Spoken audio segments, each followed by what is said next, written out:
Hey y'all, good morning. Good morning, little child. Good evening.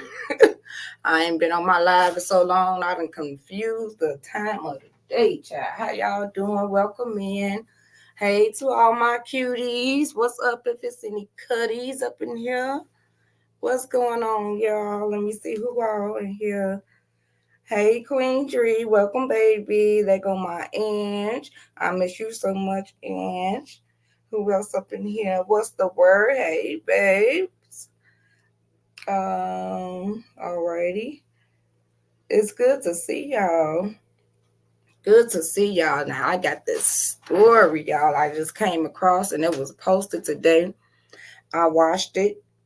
I sneaked and geeked and cheated, y'all. I watched it before I brung it to y'all, but I wanted to make sure it was gonna be a really good show this evening for y'all, because it's been a little minute, since I've been on here. So we're gonna talk about it, and pretty much everybody in here knows, what I just got done going through with my child and stuff like that. So when I came across this video, it kind of hit home a little bit. And we can get ready and get into it. It don't no need to be wasting no time. Um, I'm not gonna tell you how long it is, but it's not that long. Y'all know the most we've ever watched a video straight through is an hour at the most. So this is an hour, y'all. But we shall see. Let me go ahead and share my screen and y'all get acquainted, and we're gonna get started. It's good to see y'all though. For real, I missed y'all. I'm like, I think I'm gonna go live today. I'm like, let me go ahead and see if I can get in where I can fit in.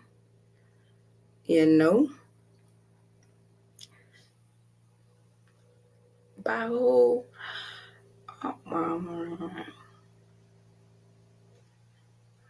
Hey, for real? Okay.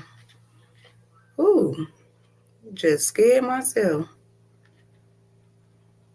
I thought they removed the video, y'all. Ooh, Lord. I'm gonna say they just made me mad after I just watched it. Okay, here we go. Thank y'all for joining. Here we go. Let's get started.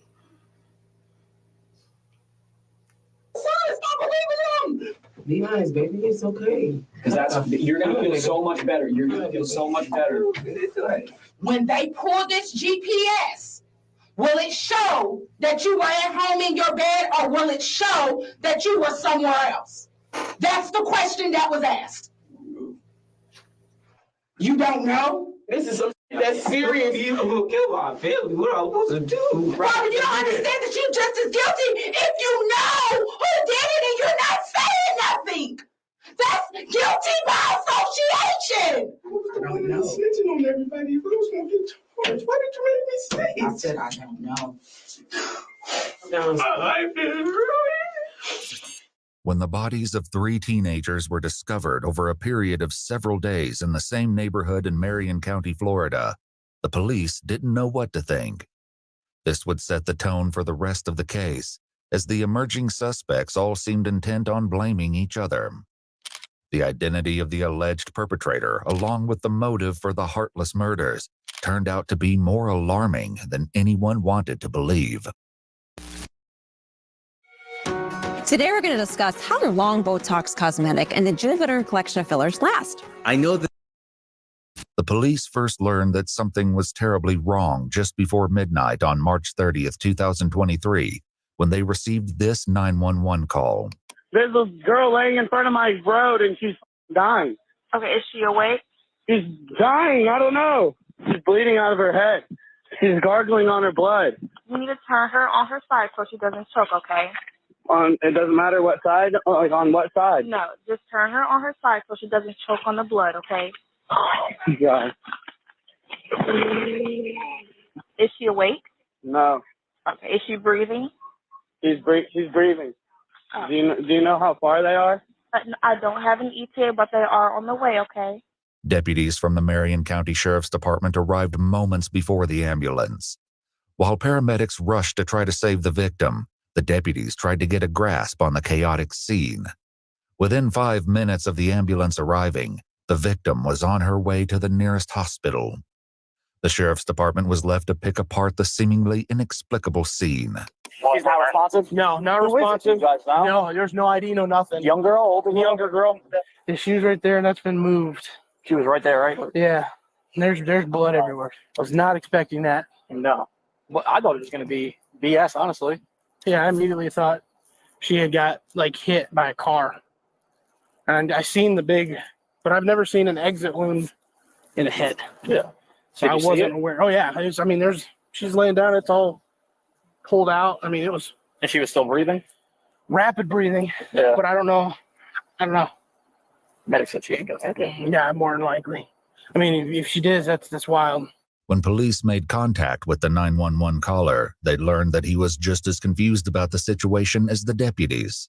He only became aware that something was amiss when he got a call from his neighbor across the street. You didn't hear nothing She at all? told me it sounded like someone crashed into my dumpster, and then there was like 2 shots. The neighbor in question made her way over to talk to the deputies directly. Unfortunately, what she said only served to make the situation even more mysterious.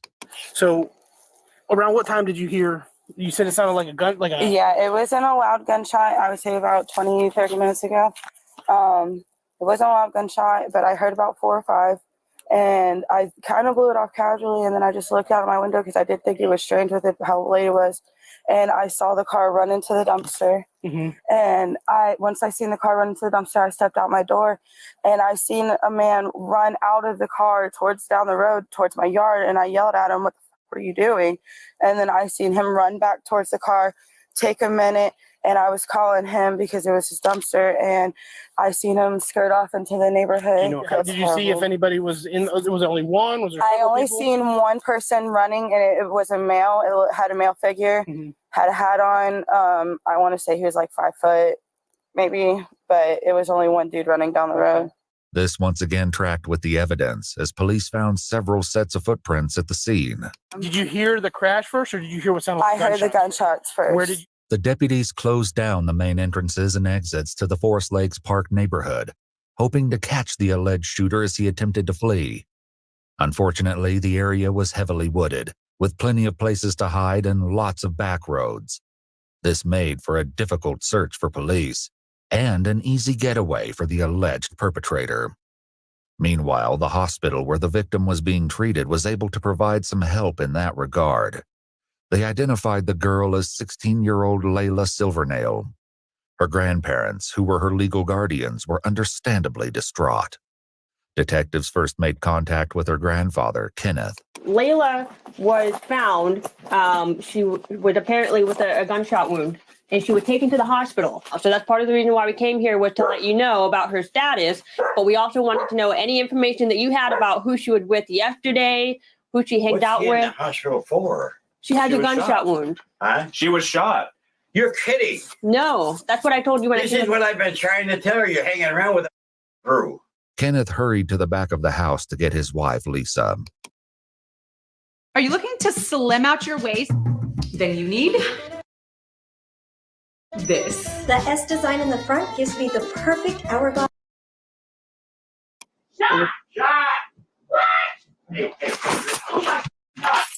Layla's grandmother only seemed to become more distressed when the detectives tried to ask her questions.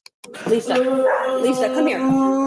Lisa, Have a seat right Is here. my granddaughter okay? Will she be okay? She's gonna be in the hospital. I don't know anything. That's why I Lisa, said talk to you. I'm the victim advocate, okay? I'm here for you. Have a seat for us. We need some information so we can find out who did this, okay? I like to know too. We I will need. go and I will shoot that accident. So no. Lisa, listen now. Where was she shot at? Does anybody know anything? She was shot in the head. Listen, that's all we have right now, okay? This can't be happening. This can't be happening. The situation was actually more horrifying than Lisa knew. Early on March 31st, the morning after the shooting, the police stumbled upon the last thing they were expecting. Just blocks away from the crime scene where Layla was found, police discovered a second victim, also suffering from a gunshot wound. There was little doubt that the two cases were connected, which made the search for the shooter all the more urgent. Back with Layla's grandparents, the detectives desperately tried to find out who might have been with Layla that night. Since they'd already found two victims, they had to wonder if more of her friends were hurt, or in danger too. Lisa, look at me. Who was she with yesterday? She came here with, and I'm gonna tell you everything, because I don't like the people she hangs around with anyway. Okay, that's what we need. That's what we need. Lisa said Layla was almost always with her boyfriend, 17-year-old Michael Hodo. She also directed the police to Layla's best friend, who might have more information about her activities the day before the shooting. Another name came up too, and it was one police were already familiar with. And then that runaway girl, Camille. Okay. She was with her too yesterday. Camille Quarles, 16, had been reported as a runaway by her aunt and legal guardian several weeks prior. It was an open secret that she'd been staying with Layla at her grandparents' house, but no one had successfully brought her home yet. When police made contact with Camille's aunt, Amy, she was not shy about expressing her frustration with the investigation. I did call it in this morning to ask somebody to go through there, and nobody has called me back. I've called 5 or 6 times a day since she's been gone. Even worse, Amy's son was hearing all kinds of gossip about the case at school. People were saying Camille had also been shot. The names of the victims and the location of the crime was seemingly common knowledge. Disturbingly, police had not yet confirmed if Camille was involved. Also, they'd not yet released the names of the victims or the location, which meant whoever was spreading this information had to be involved. And there was another body discovered this morning in that neighborhood. Okay. I want to know if it's my child. Okay. The second person is not Camille. I can't identify who that person is, but it's not her. The identity of the second victim only made the case more dire, especially in regards to Camille's safety.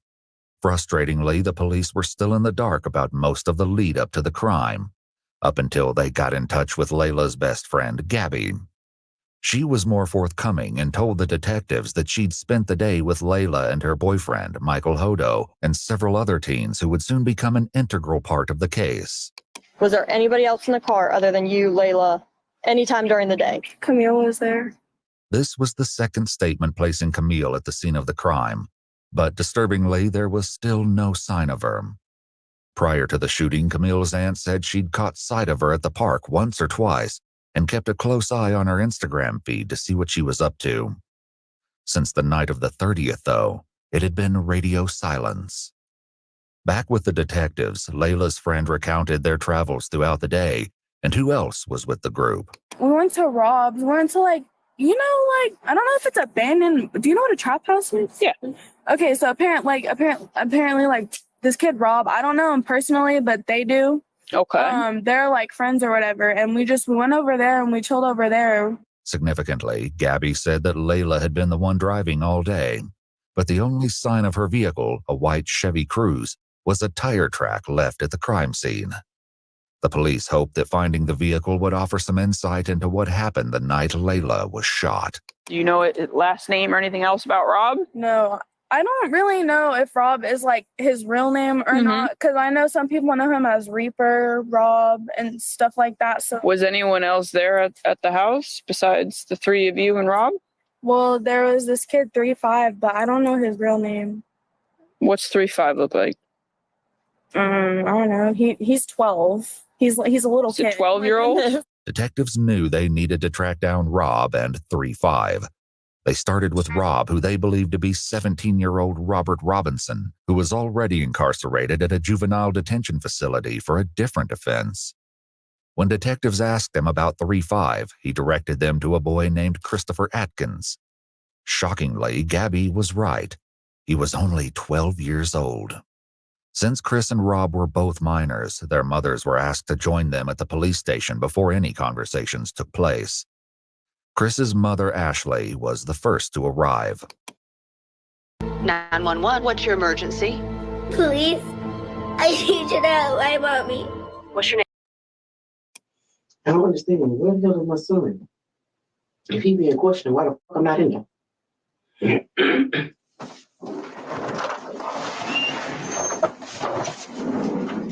Which things are on? Where's my son?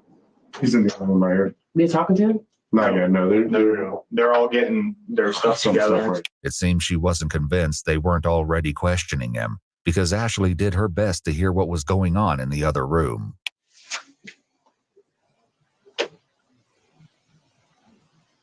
After almost 2 hours of waiting, she was finally escorted to the next room to join Chris, who was visibly trembling. Can I put this on him? Sure. Yes, ma'am. Absolutely. Did you want another jacket? That's okay. Are you sure? You look like you're cold. Let me get you.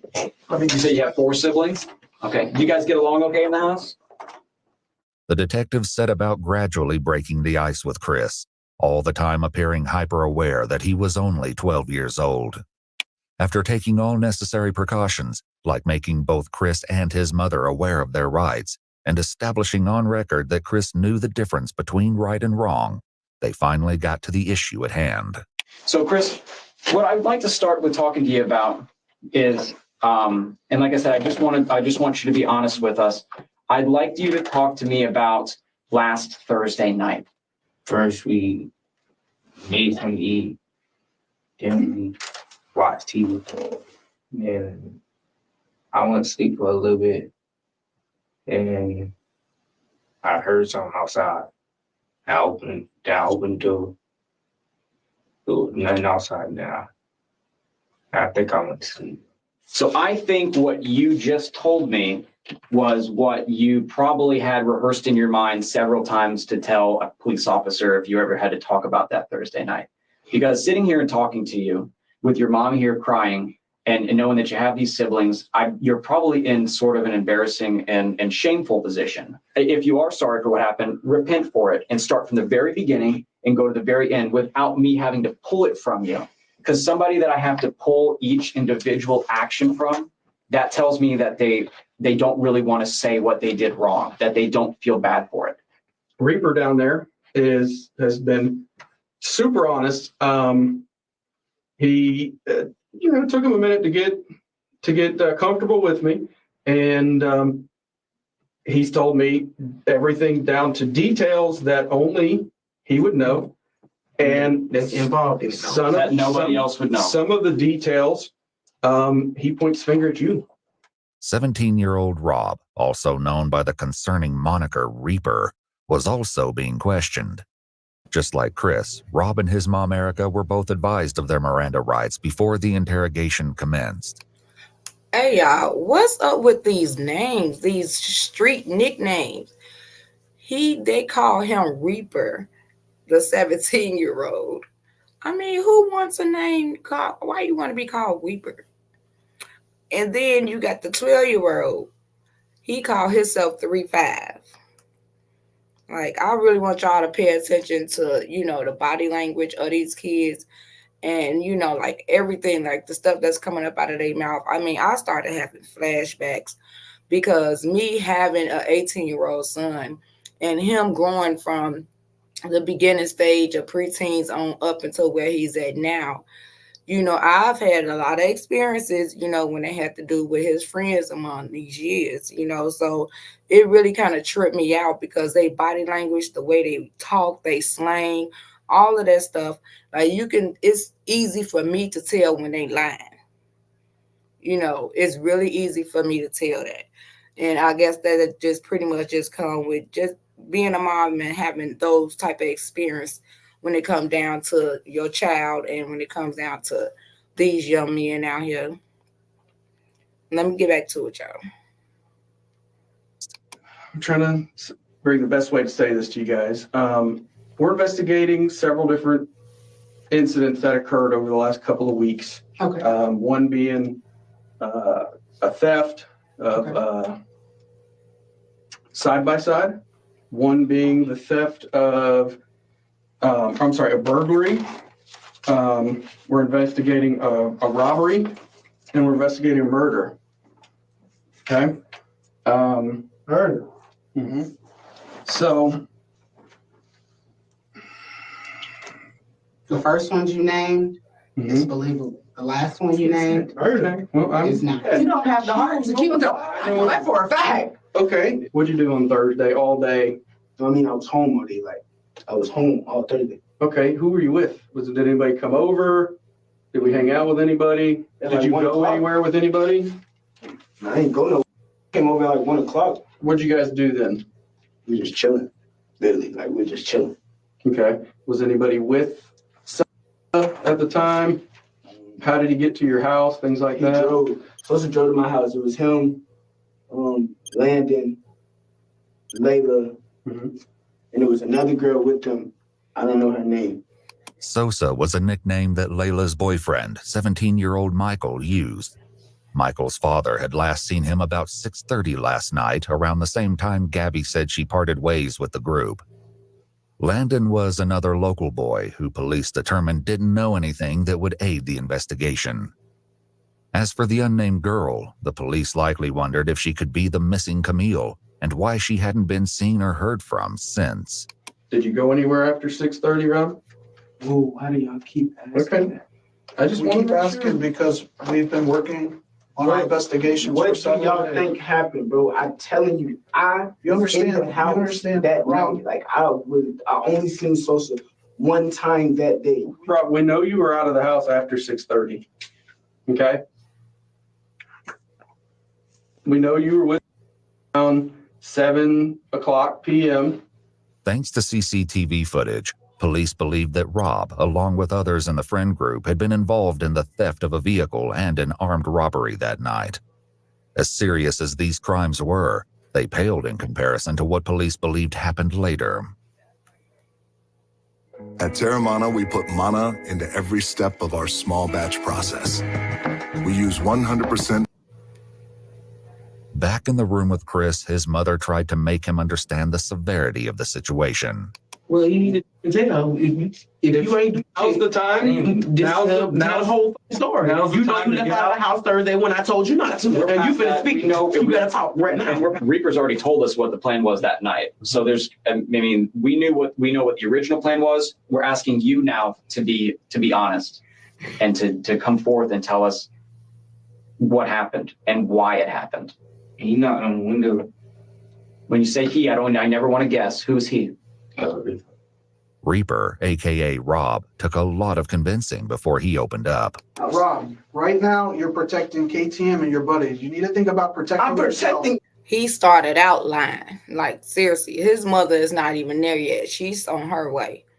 But yeah, he started out lying. Like, poor baby. It's crazy out. Here we go. The disturbing meaning behind KTM will be revealed in due time. For now, the fact that the police knew about the mysterious phrase was enough to get Rob talking, albeit reluctantly. Was that the house? When you were with who was with y'all? It was me. 3-5. Mm-hmm.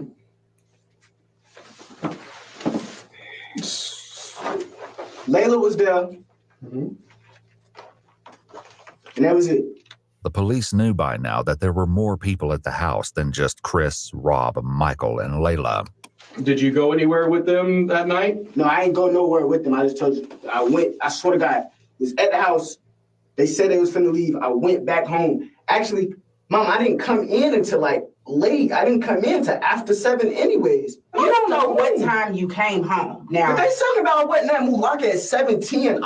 what I'm saying is you don't know what time you came home because you defy your curfew so much. You don't know what time you came in. It might have been 8 o'clock. It might have been 7:30. It might have, you know what I'm saying? So you don't know. What I'm saying is if you know something that they're Oh yeah, that is his mom. My bad, y'all.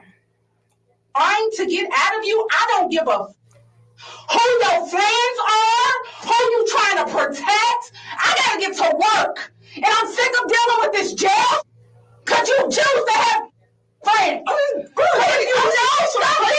You need to be honest. Unfortunately for Rob, the police already knew that he was still holding back the dark details of what he got up to that night. What about a cell phone? Do you own that phone? Yeah, I own that phone. So Okay. do you all want permission to check the location? That on would be phone? great, yeah. No. That would What be do you great. mean no?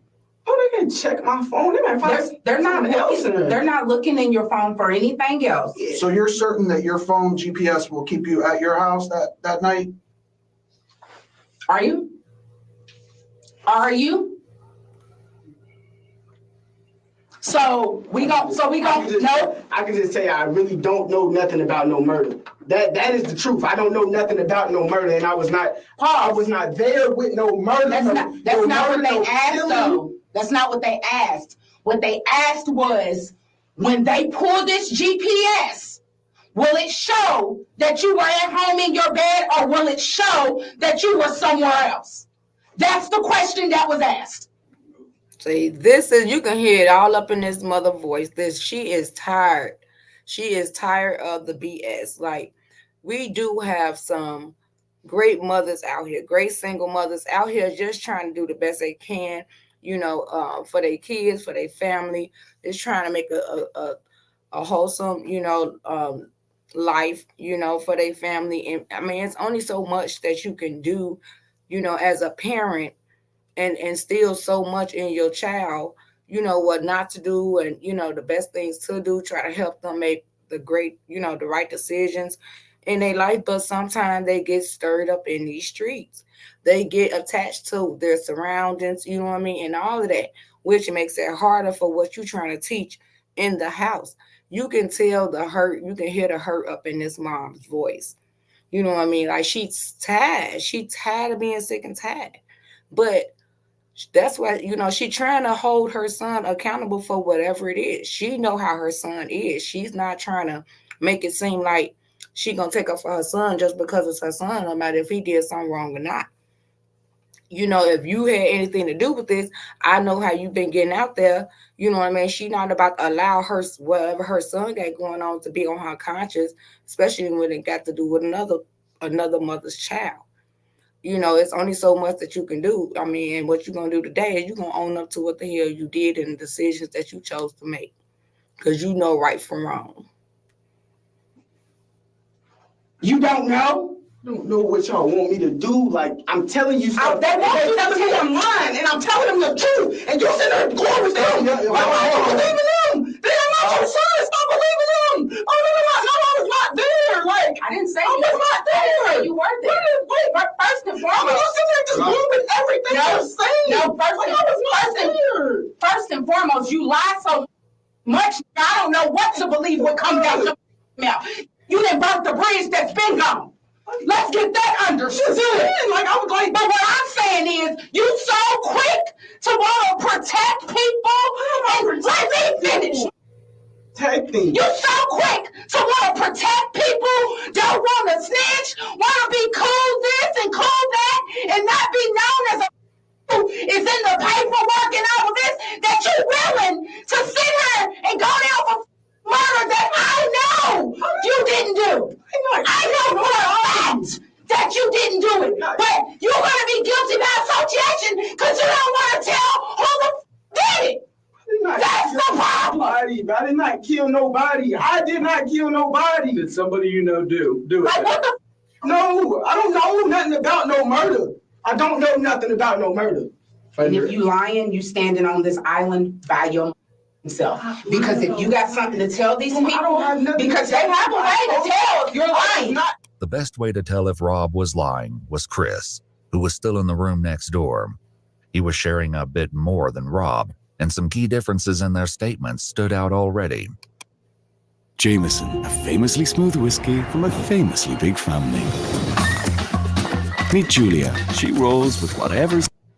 What do you think he's going to tell us, Robert? He's not gonna, with me, I swear to God, he's not gonna, I didn't do anything. I promise you I didn't do anything. Who did? I don't understand why you keep lying. And then you go back. It's gonna be a snitch. And It doesn't matter. It don't matter. It don't matter. That is a snitch and I would die. This is not a joke. You would die. Like, you would die for snitching out here. People die for that. Real talk. Mama, people get blocked and killed for snitching. We're talking about life sentences here. Right. And this is like really, just listen. Your actions and the people you choose to hang with and all of this I didn't kill anyone. is slowly killing me. I should just pause. Let me talk. I'm supposed to be at work right now. I just took a promotion. I can't keep missing work over that you are doing or the people you hang with or just any of that. Like, I don't know if you know or not, but they threatening me with contempt of court because I don't come to none of your court stuff for the other shit you got going on. I make sure you get there, but I cannot keep missing work. And you sitting here in my face telling me that you don't want to snitch because your life is they gonna kill you. Pause. You don't know. It wasn't me. I didn't say kill nobody. They trying to get me a license. I didn't say that you killed anyone. Robert, you don't understand that you're just as guilty if you know who did it and you're not saying nothing. That's guilty by association. Like, what part of that is not clicking for you? If you know who killed these kids, then you need to tell him. Some part of this tirade must have made an impression, because at long last, Rob shared his version of events. Taj killed all three of them. Okay. Tell me about it. Were you there? The whole story? Were you there? The whole story. Let him talk. I say the whole story. Tell me the whole story. Rob just mentioned 3 victims, but the detectives had so far only asked him about 2. Not only did this grab their attention, but they likely suspected that the Taj that Rob mentioned was 16-year-old Taj Bruton, with whom they were already acquainted due to previous cases. Unfortunately, this didn't mean they knew where to find him. Several weeks earlier, Taj cut off his ankle monitor and went on the run. The detectives would focus on this after they got more of the story from Chris, who picked up the story after he said Rob, aka Reaper, knocked on his window. Okay, Reaper knocks on the window. He knocks on the window. He said, "Come on, we finna go see some girls or something." Then we went out. And this girl and the boy picked us up. I don't know what. This girl and this boy. Describe. From Rob's statement, the police believed this had to be Michael and Layla. He made no mention of Camille, however, even when he explained where everyone was sitting in Layla's car. The seating arrangement would be crucial later. Layla was driving, Michael was in the passenger seat, while Chris and Rob were in the back seat. But they weren't alone. Then somebody came in the car. I don't know what his name. It was like somebody in all black. Okay. And how does this person look? I know you said he's wearing dark colored clothes, right? I heard you say that. Ski mask on too. Yeah. I'm telling you what, if somebody got in the car wearing a ski mask, I'd be like, what is going on? But that didn't appear to be Chris's response, and the detectives likely had a horrible inkling as to why. Yeah, I looked at Rob. I was like, I thought we were going to see some girls. He's like, yeah. I was like, oh, all right. And then we kept driving again. Throughout his interrogation, Chris would only refer to the man in the ski mask as the X-Man. Luckily, Rob had already revealed the identity of their companion. We'd pick up Taj. As soon as Taj came out, that was the first thing he told me, like, we knocking on. We knocking on. I was like, nah, but I ain't even trying to do all that. It took a little more persuading, but Rob eventually told the police that they could find Taj at his girlfriend's house. They picked him up and brought him to the station after they finished talking to Chris and Rob. But instead of clearing up the questions detectives had, Taj made everything more confusing. He said everything was Rob's idea. I'm sitting right next to him. He whispered in my ear, he was like, bro, I'm finna rob these tonight, bro.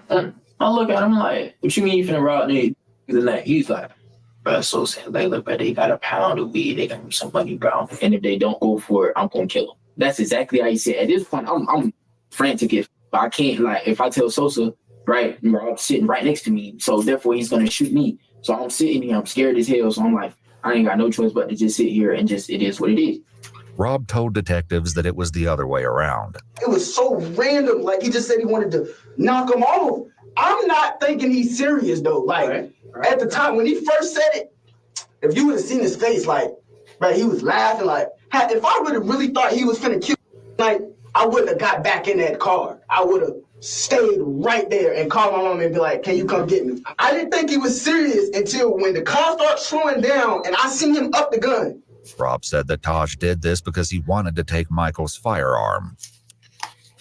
At take 5, you stay in your car because we're faster than you think. Oil change is done.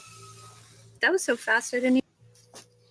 Over in Chris's interrogation room, his story aligned with Rob's. For now. What triggered him to just start shooting? I'm trying to figure out. It's something in between that you're not saying. Because I think the person that the white guy, I think they said he had a lot of money or something. Oh, so it was set up as a robbery. Okay, now we're getting somewhere. Okay. So they were setting up the robbery, man. Did Reaper mention that to you, that something was going to be set up or anything? He didn't even know. All I heard was power. And I thought somebody was shooting at us, so I hopped out the car. Ran. I'm looking. Boom! Boom! Once again, Taj's version was a little different. 3-5 shot at Sosa. Boom. Layla got shot by Rob because that was diagonal. It was crazy. Just like that. It took 2 shots.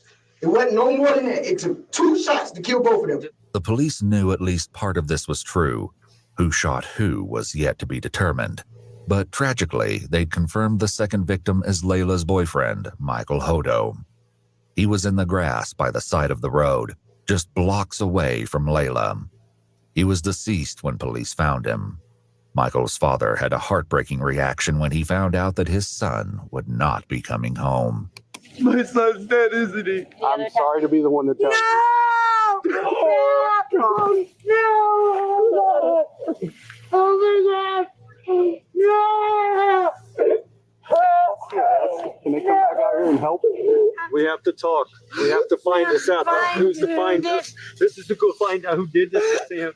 I'll find him when I kill him and kill him! Oh my God,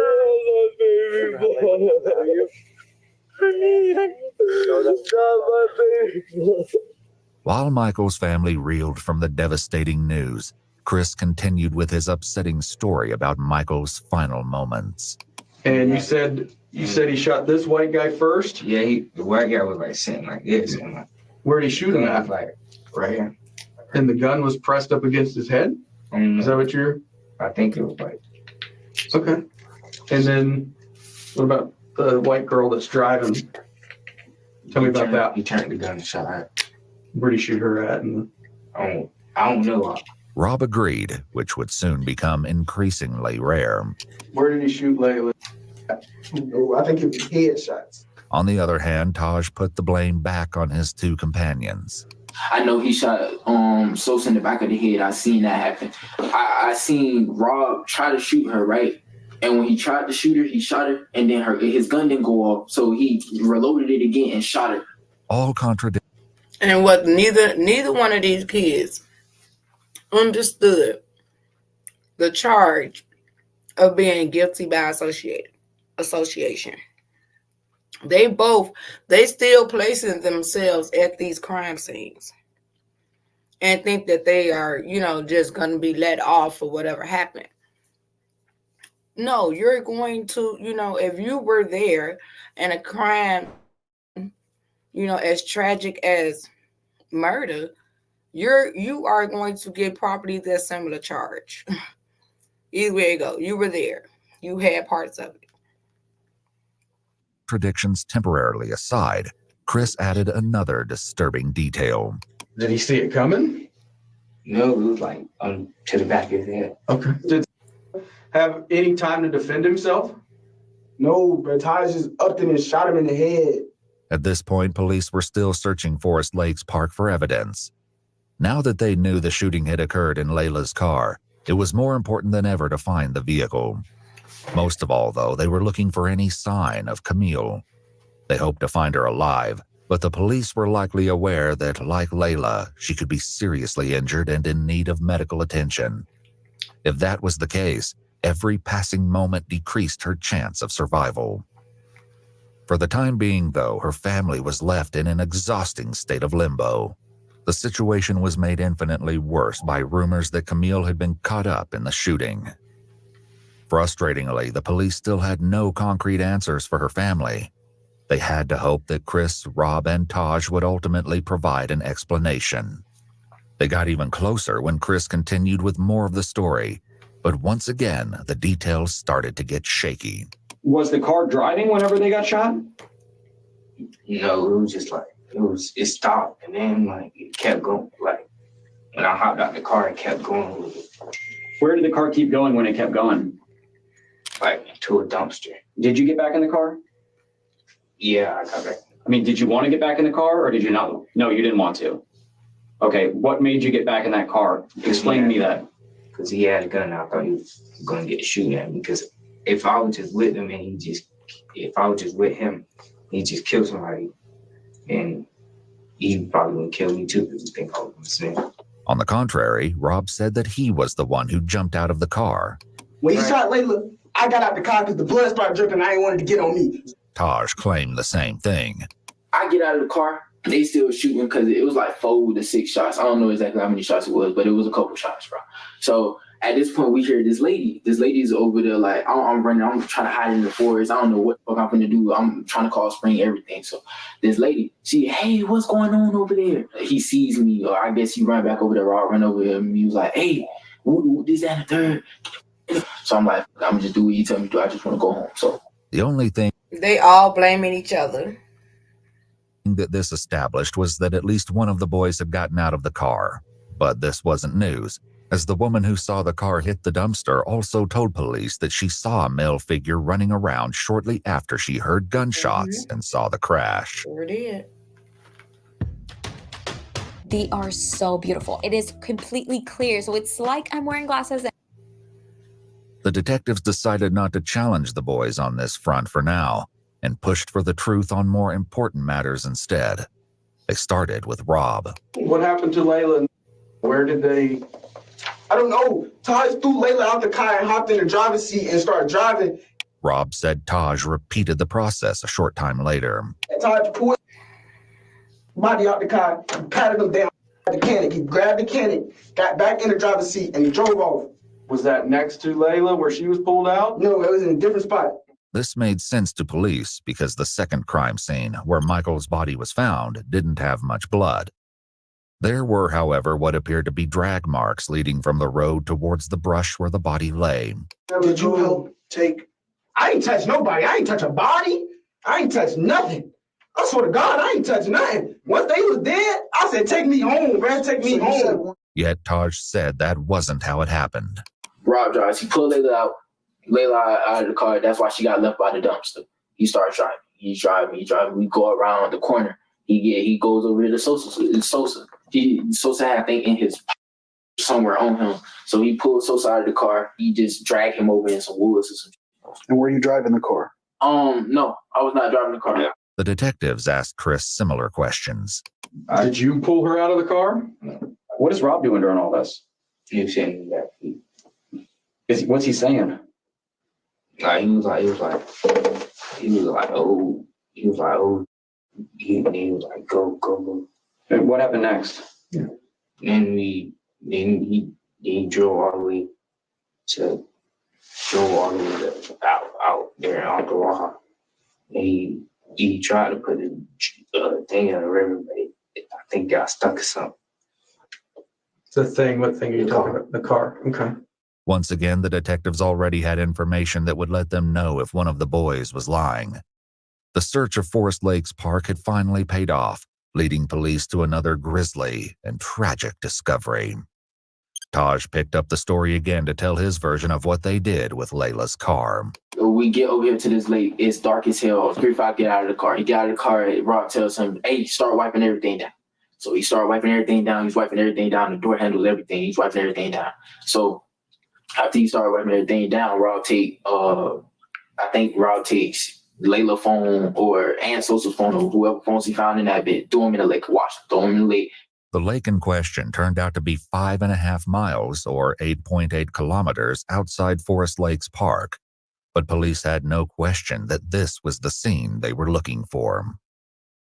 When they dredged the lake, they recovered the 2 phones from the water, which were determined to be Michael and Layla's. But this wasn't the only evidence they found. Taj attempted to explain what was found as he continued his story, starring Rob as the mastermind of the crime. He tell 3-5, get in the car, drive the car into the lake, for whatever reason. When the detectives asked Chris, though, he said he was nowhere near the car at that point. Were you in the car when it was going in the river? Or? Yeah, I was out. I was trying to run back to my house. You were out of the car. What was Rob doing? I don't know. I left. I was running back to my house. What did he say he did with the car after that then? I didn't ask all of that. I didn't ask that. What about the guns that were used? I don't know where those at either. Oh, it's barely in the lake. Okay. Like when he drive, it might be the 2 front tires in the lake. It might be a little bit more in the hood, but the back of the car, all that is still out of the lake. That was exactly how the police discovered the car. What they found inside was more gruesome than they had ever anticipated. Back with Chris, he continued his tale. Describe to me the clothes that you were wearing that night when all these bad things happened. What happened to them? They wanted us to burn them.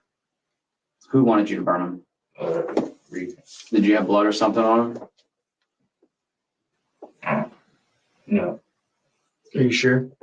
I don't think so. Like Detective Bender said, we processed that car front to back, top to bottom, bottom to top 3 times. 3 days worth of actual forensic work, several forensic people. I don't think you could have sat anywhere in that car and not got blood on you. I think it was something on my shoe. I'm standing over here scared as like I think it's blood all over me, but it's dark, so I don't know. But I think it's blood all over me. Rob said burning the clothes was all Taj. Taj, of course, said it was Rob.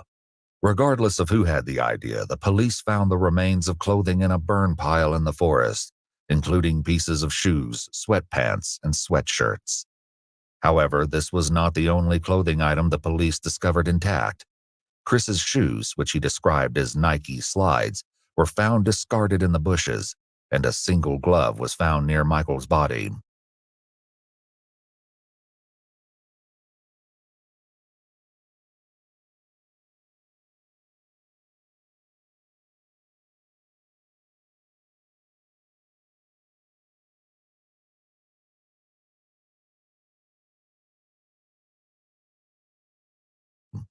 Another was found near the lake. The police asked Taj about this. So were you wearing gloves at this time? Yes, I was wearing gloves because, like I said, I was supposed to go pee. And what about Rob? Rob was wearing gloves too. Yeah, Rob was wearing gloves. Taj revealed that the original plan was for the group to go car hopping that night, which was why. My bad, y'all. I was muted. I had said something, but I was just saying. So they done found all of that evidence. So that what's that? Tampering with evidence. That's a charge. Murder. That's a second charge. Robbery. That's a third charge. Okay. Now let's see what other charges gonna pop up. Let's see if they actually get like a I don't know. Let's see. Was why he was wearing gloves and a ski mask.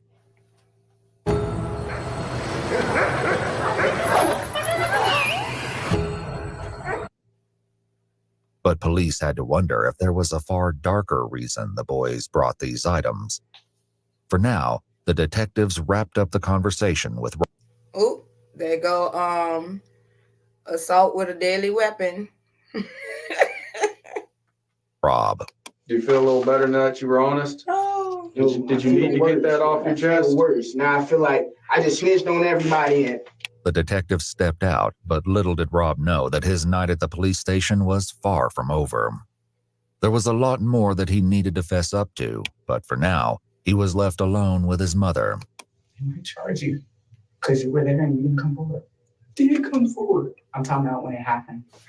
I just told him everything. I'm just letting you know, bro. You don't I'm gonna understand. get charged for murder. Mama, what was the I don't point of know. snitching on that? Look at him. Like, he playing his whole innocent role, all kind of stuff. Like, that's the manipulation tactic right there. That's what that is. Everybody, if I was gonna get charged, why did you make me I stay? said I don't know. All right. What's the point of snitching? We're gonna ask you to step out now.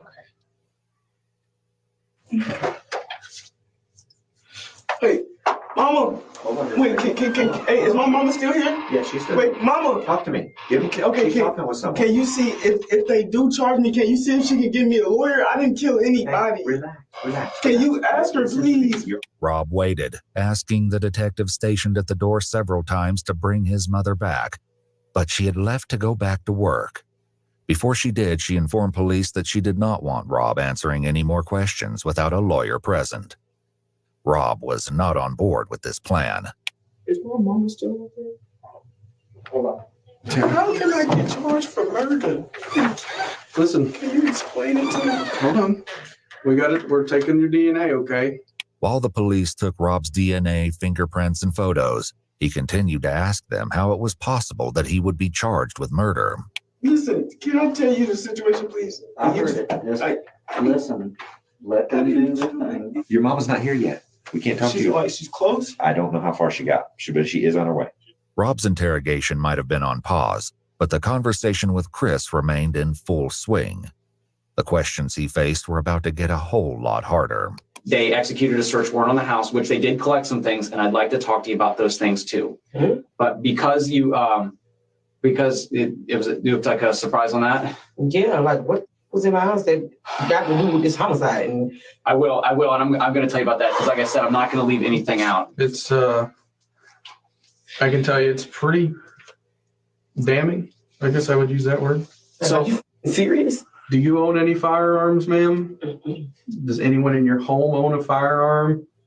Okay, because I'm pretty sure they found one or two firearms in the house. And I'm sure you guys have watched CSI, right? We can take a firearm, we can shoot it.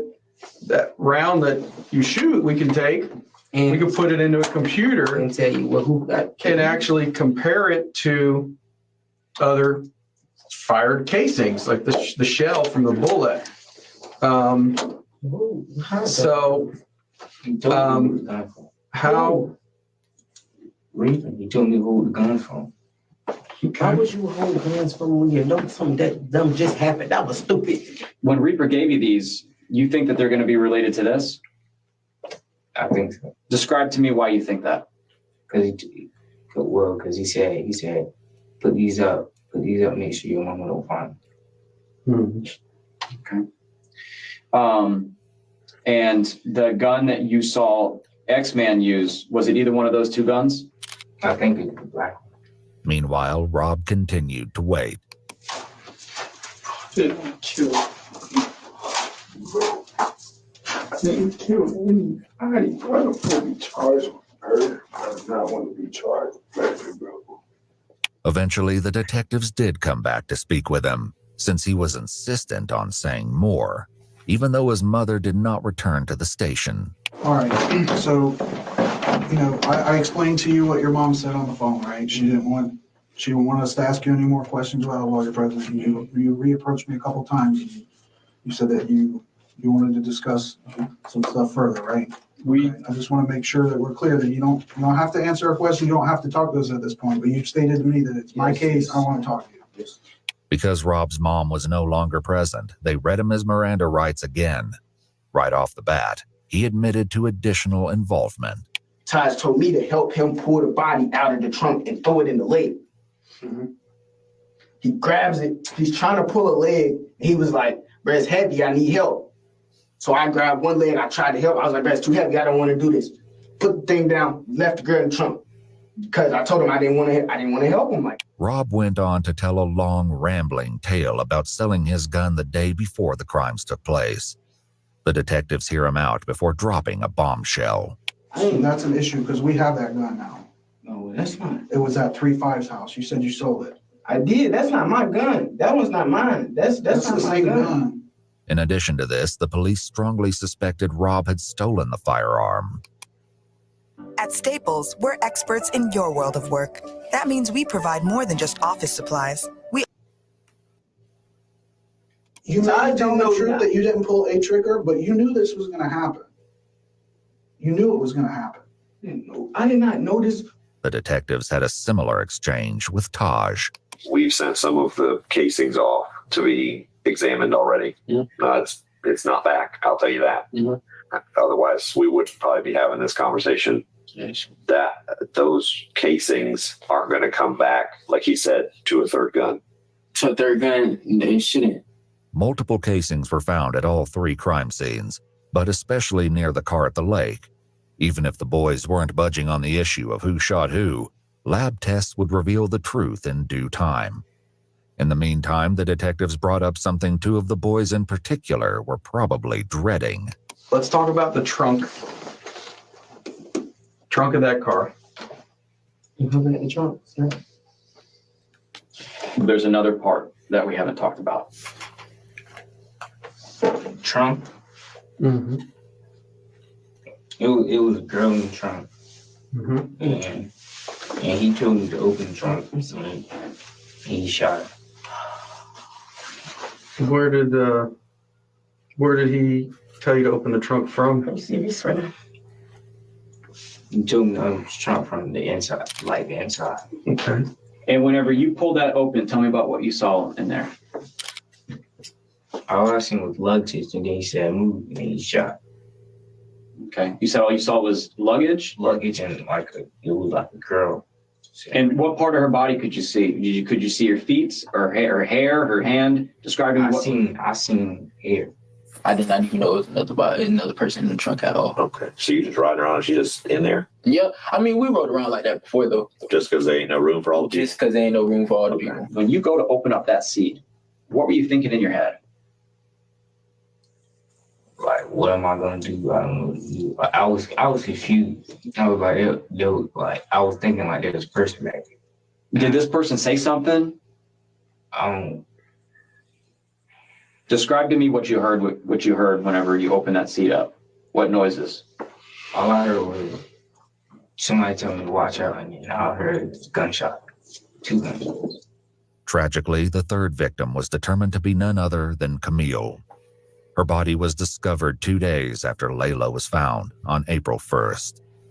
Like Chris said, she'd been shot twice. The location of her wounds indicated that her death had been no accident. It was highly unlikely that Camille had been shot once in the back and once in the head by chance. As soon as she was identified, law enforcement made contact with her aunt, Amy, for a difficult conversation. So you probably know why we're here, where we've been investigating the incident that happened Friday involving Layla and the other individual that was found deceased. You know, it took us a little while because we couldn't positively identify her, so it took us a little while. But, you know, we're certain that it's Camille that is now deceased. Probably to detective surprise, Amy remained stoic. As it turned out, she already knew Camille was deceased. The grandpa of Layla actually came to my house when I found your card, telling me that Camille was deceased, and how are you doing is what he told me. They were talking about Camille it at the hospital that Camille was deceased already. I had a mother call me at midnight last night that, my phone has not stopped. While Amy tried to come to terms with the loss of her niece, the detectives at the police station asked Chris more about the specific. Oh, that's another charge, y'all. Grand theft auto. That's another charge. Of Camille's murder. What happened after he shot her? He closed it and we left. How many times did he shoot her? Yeah, that's what we're gonna. I think once, twice. Well, what is it? One twice. Twice? Okay. Do you know what part of her body he shot her? You know, when I opened it, he heard everything, so I looked away. As if this wasn't horrific enough, Taj put forth an even more disturbing version of events. Predictably, he insisted he was not the shooter. The culprit he named was spine-chilling. Who folds the seat down? 3-5, because he was on the side, so he hops out of the car, right? He get out of the car, flip the seat down, boom, hit her once. So he shot her once. Where did he shoot her? Oh, I don't know. I couldn't see exactly where he shot her at all. And then she's not dead yet. So Rob sees that and he shoots her to make sure she's dead. So Layla got one headshot and then Camille got two because she wasn't dead yet. For once, Rob agreed with Taj, Wow. at least partially.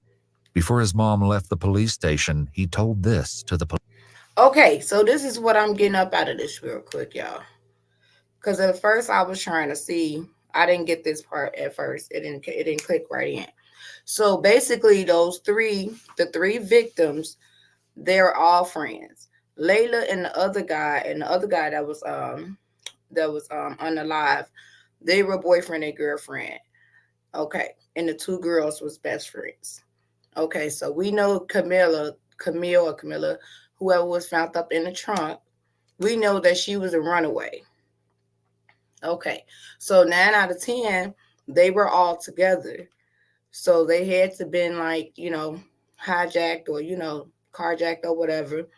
And then they unalived those two, the couple, and then they probably unalived the one that was in the truck, Camille, put her body up in the trunk. Then they drove to where they drove to try to dispose of her. Okay. Y'all get it? I get it now. So they did a lot. They did a lot that night. They was pretty busy. Police. It was 3-5 that did that. 3-5 dropped the seat and shot the girl, and he shot her in the head. And then Taj was like, shoot the bitch in the back, shoot the bitch in the back. 3-5 dropped the back seat and he shot the girl. She was still alive. He's like, finish her. So he shot her again. 3-5, police knew, was Chris's street name. Still, something wasn't quite right.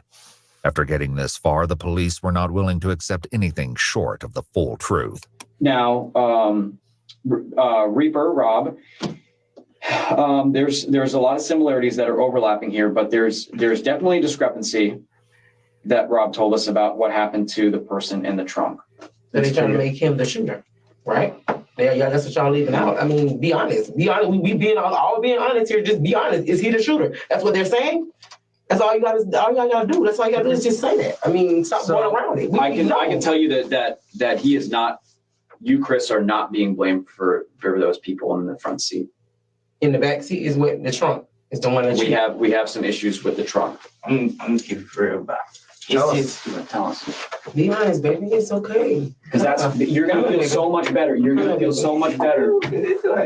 You're gonna feel so much better once you talk about what he's say it. Just say it. He said, everybody you do it, you gonna kill everybody I know. So tell us what you did. He said, AJ, you gonna kill everybody I know. Yeah. Who made you do it? Who is it? Rob.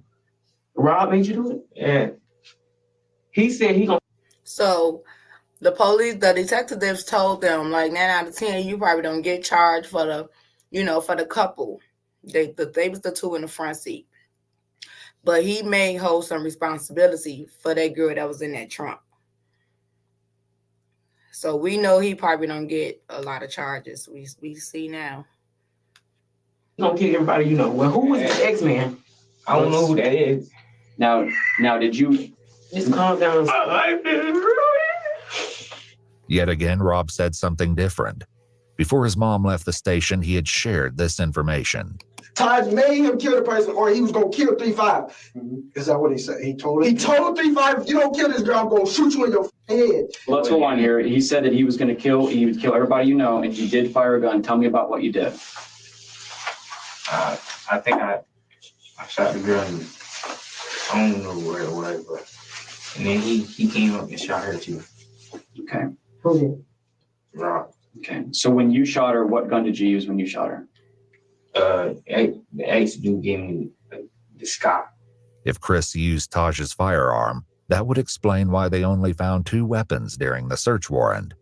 This brought up another question, though, which the detectives had addressed with Rob and his mom. So that's my concern here, is that you said that Taj was pretty much orchestrated this and was concerned that 3-5 would snitch on him. So he made him 3-5 do that. But you saying that he was completely fine with you not taking any part of that? Yes, with me, he just told me, if you snitch, I'm gonna kill you. With his mom there, Rob insisted that he was innocent. Now that she was gone, though, the police hoped he might be more forthcoming. I honestly don't think you're a cold-blooded killer. I know Taj, I've dealt with him, and I've dealt with you. And there's a reason I wanted to talk to you, because I don't think you're that dude. I don't think you're a cold-blooded killer. Taj, I don't know anything about 3-5. I've never met him. But I'm telling you that when the evidence says that you were there and that you shot someone, there is no explaining that. Evidence is gonna tell you that I'm there, but all I can tell you is that I didn't shoot nobody. Did you shoot Layla? No. Because I got information that somebody that was in the car had a thing for Layla, and he couldn't do it. So somebody else did it. No. Okay? No, that's not true. Your brother's talking. Is there any reason why he would be telling people that you shot one of those people if you didn't do it? Police likely used this as a tactic to get Rob to talk and hopefully reveal the truth. Perhaps this was how Amy knew Camille was deceased before the detectives contacted her. In Chris's interrogation room, his mother struggled to come to terms with what he'd done. You shot somebody that's dead, boy. What the No, this is a homicide. This is 3 people. Man, this is something that's serious. You gonna kill my family. What am I supposed to do? That's why. I understand. That's what we were trying to tell you from the beginning. Chris, take a deep breath. Just calm Take a deep down. breath. Now listen to me. When you say that someone threatens your family and threatens you, I need to put it in the report. Take a deep breath. Please tell me, what am I supposed to do? Chris's mom didn't have an answer to that. She asked one of the detectives if she could step out for a moment to compose herself. Oh, you know where I live, and he knows my whole family. He was gonna kill my whole. Are you talking about Reaper? Or are you talking about Stavo? Reaper. He was gonna kill my. Let's talk about X-Men real quick. I think you know who X is, and I think you're scared of him. Rightfully so. They both said it was gonna kill my family. Okay. They both said that? Did they ever point a gun at you or anything like that? Yeah.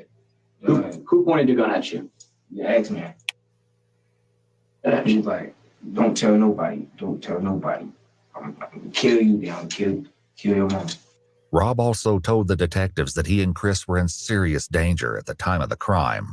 Let me tell you something about Taj. Taj tell you he finna do something, and you decide not to do it with him, then I probably would have died with them. So were you afraid of Taj that night? Because if I did not do what Taj wanted me to do, I would have died that night with them. Taj is that bad a dude? Bro, Taj, on the other hand, claimed Rob always planned to let him take the blame.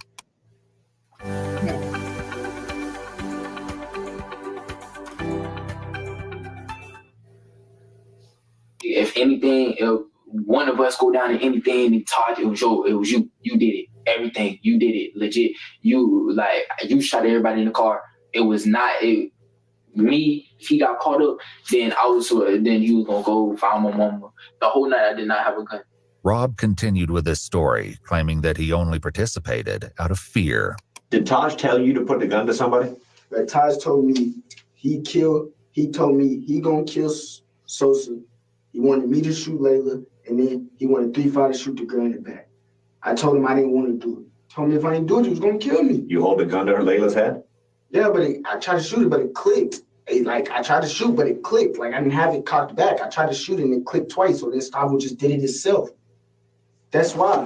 My gun wasn't coming back. Listen. I'm telling y'all the truth, and y'all still think I'm lying. Like, what I'm supposed to do, bro? Okay. So how long before he actually pointed the gun, he told you to shoot Layla? We was already in the car. Like, he put it in his notes, showed me, and then deleted the note. When was that in the night? How early? How much before? No, that was like right before it happened. Did you shoot that girl in the trunk? In the trunk? Yeah.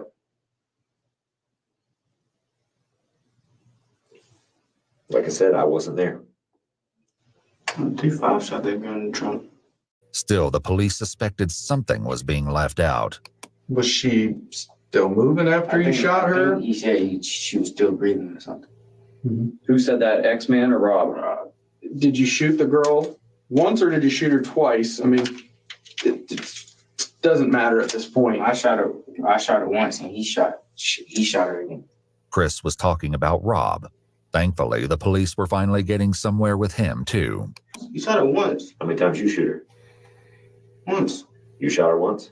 Where'd you shoot her? I don't know. Yeah, you do. There ain't no question. There ain't no question where she was shot. You talking about one end to the other. Where'd you shoot her?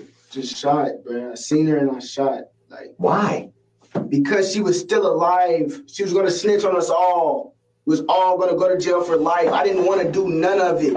If I didn't kill that girl, Stavo was going to kill me. I swear to God. I'm looking at her in her eyes. She's dead. Finally, the truth came out. Ballistics reports comparing shell cases found at the scene to the firearms found in Chris's house indicated a match. Whether or not... So he confessed it. He confessed, y'all. He confessed. He shot the girl. He the one who gave her the headshot. Can't make this stuff up. there was a third shooter remained to be seen. Are you sorry for what happened? I did not want it to happen. I never wanted that to happen. Like, I never wanted to kill anybody. I never wanted to shoot anybody. I never want any of that. I just wanted to get a little bit of money. The detectives made one last effort with Taj. People already ended up there because of you guys' craziness. No, not my craziness. It's not my craziness. Were you going to rob them and it was like either you had to do what you had to do or a finger slipped and it scared everybody in the car and then it's too late at that point. Yeah, I feel you. But that makes more sense than the story that they're telling, that you planned to kill these people. That from the beginning of the night. I didn't shoot no gun. We talked to Rob and we talked to Chris for hours. For whatever reason, one of them was more afraid of bringing you into the middle of this than they were Rob. So for that story that Rob's this guy that's, threatening everybody or his people threatening people or your people, I just don't see that. But Taj remained stalwart, insisting that he had never used a firearm that night. The detectives hoped that unpacking one final secret could be the key to determining the truth about his involvement. They turned back to Rob to accomplish this. Like Chris and his mom, Rob was also given a jacket to keep warm in the cold police station. But he used it in a less typical way. Even as he tried to get comfortable in the interrogation room, one of the detectives returned to unpack a final secret to try to pull the case together. The KTM, what exactly... What is it that you guys do? What is it? Like a game? No. It's the first time we did something for it. How many people, like... Did y'all just hear him? He say, this is the first time we ever did something for real. Like, really? Oh my God, these kids. Yeah, I agree with Bradley. It's clear that at least this one, he needs some help. He does need some help. He needs to get some mental evaluation going on up in his life. But that other one, they really didn't do too much, letting him speak and talk and stuff like that. That Taj dude, they ain't had too much of him on that, but him, this one right here, the Reaper, Robert Robertson, and the 12-year-old. Consider themselves a part of KTM. Few of us, me, Stavo, 3-5. Rob's list went on, but he only had nicknames for most of the KTM members, not their real names. Notably, Michael, Layla, and Camille were not included. I was the leader of it. Chris was somehow even less willing to give up the details of KTM. What's the deal with the KTM thing? KTM. Huh?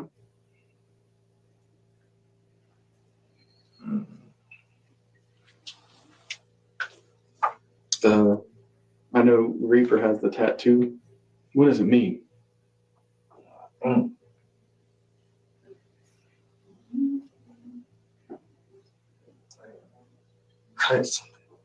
Cutthroat? Cutthroat mentality, does that sound right? What exactly is that?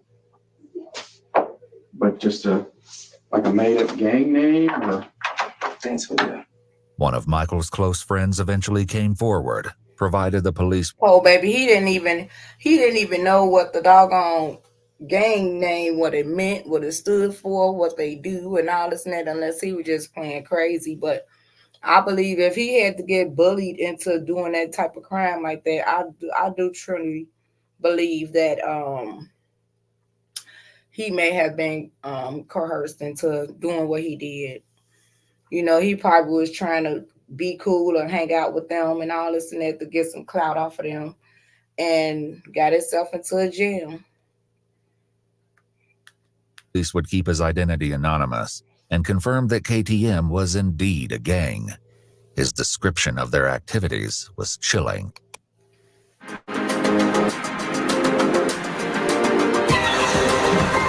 Fading away. Their mentality is a mentality that they will do anything to you and not give a fuck. Just to get the money? Yes, just to get the money. Just to get what they want, basically.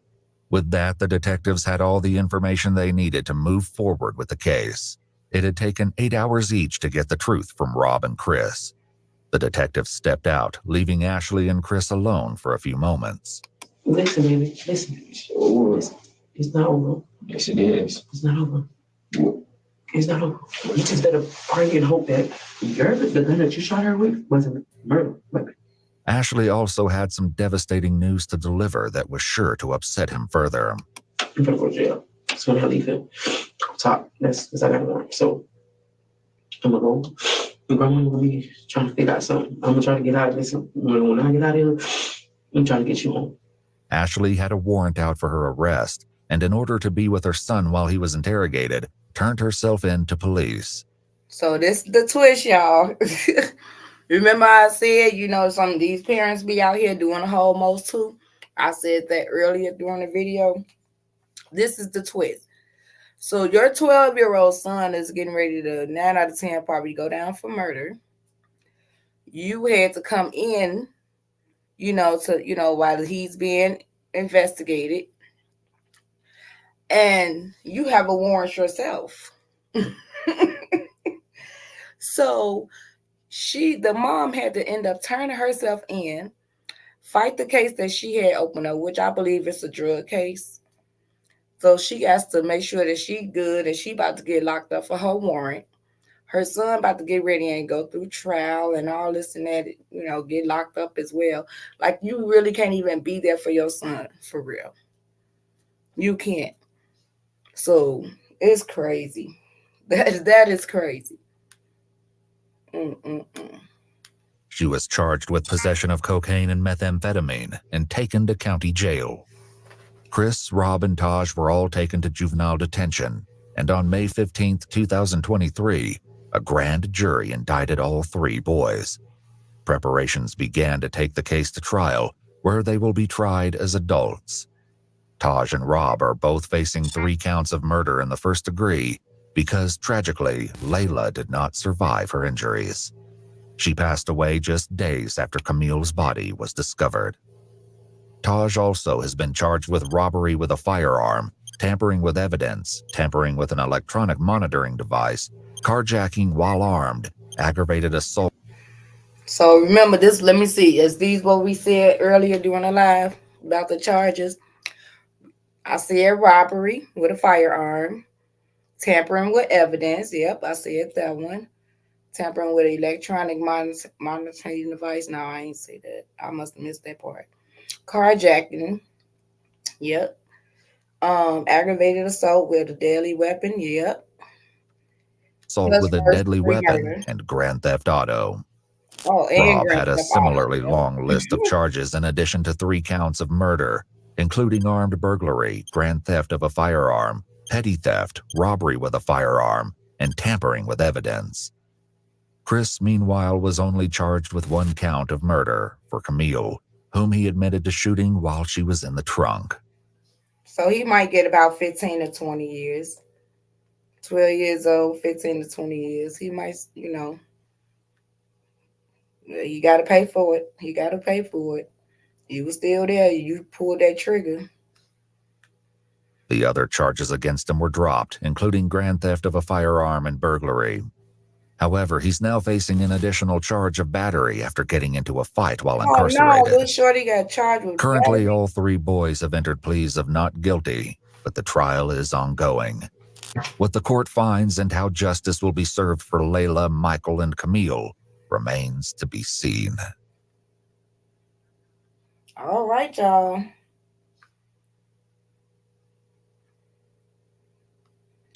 So that is it.